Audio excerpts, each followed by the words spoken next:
Olá, este é um vídeo da atividade prática da disciplina de Filosofia e Sociologia da Educação do curso de Letras Português-Inglês da PUC-PR. Neste vídeo vou falar sobre a aprendizagem ativa na escola como espaço de protagonismo e aprendizagem. Quando eu era estudante da educação básica, talvez eu não tivesse tanta dedicação aos estudos como eu tenho hoje. E não lembro de ter tido a disciplina de filosofia na minha formação, e sociologia só apareceu na terceira série do ensino médio. Eu lembro que, mesmo não tendo essas disciplinas, os professores eles eram capazes de ser intermediários no processo de formação e de criação de um cidadão crítico, de um cidadão que pensa a própria vida e a própria sociedade. Toda essa trajetória me ajudou a pensar no papel do professor e no processo de construção da autonomia do estudante. Uma das questões desta atividade é como ser um educador que reconhece e estimula o protagonismo do estudante. E para responder esta pergunta, eu começo mencionando as metodologias ativas que cada professor possui ou tenta trabalhar dentro da própria escola.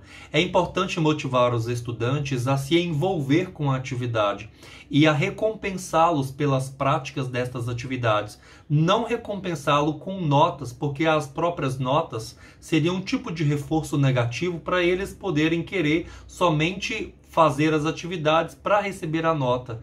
Temos que motivá-los a querer participar das atividades para um crescimento humano, para um crescimento acadêmico, para um desenvolvimento como um bom cidadão. Certa vez eu tive que assistir uma série inteira para poder entender o que os alunos estavam comentando e que conceitos eles estavam utilizando. Então eu tive um insight de poder assistir esta série e trazer a série para dentro da sala de aula para a gente discutir os problemas filosóficos desta série, e os alunos então se sentiram muito motivados com esta proposta. Ou seja, depois de trabalhar com isso, eu consegui fazer a transposição didática da linguagem que os alunos estavam utilizando e dos recursos tecnológicos que eles estavam utilizando para favorecer o meu trabalho pedagógico dentro da sala de aula. É muito claro para nós que a desigualdade social ela abrange de uma maneira muito grande o contexto escolar. Se dentro da sociedade nós percebemos as disparidades, dentro de uma sala de aula nós reunimos os representantes de todas as classes sociais em um grupo apenas. Por isso eu não posso pensar como professor numa padronização de um processo pedagógico, porque eu estaria excluindo X ou Y alunos. A própria sociologia nos indica que tal processo de tentar padronizar uma fala ou um recurso dentro da sala de aula pode ser vista como um tipo de violência simbólica para favorecer o pensamento daqueles alunos que mais se adequam à realidade ideal do momento. Então nós temos que criar estratégias para poder então dirimir esta questão das desigualdades dentro da sala de aula e possibilitar com que todos trabalhem de maneira, se não igual, mais próximo possível daquilo que o professor pretende trazer para a turma inteira. Estar dentro de uma sala de aula é muito desafiador. Os problemas que nós encontramos hoje como professores não são os mesmos problemas que os meus professores de 20, 25 anos atrás enfrentavam dentro da sala de aula.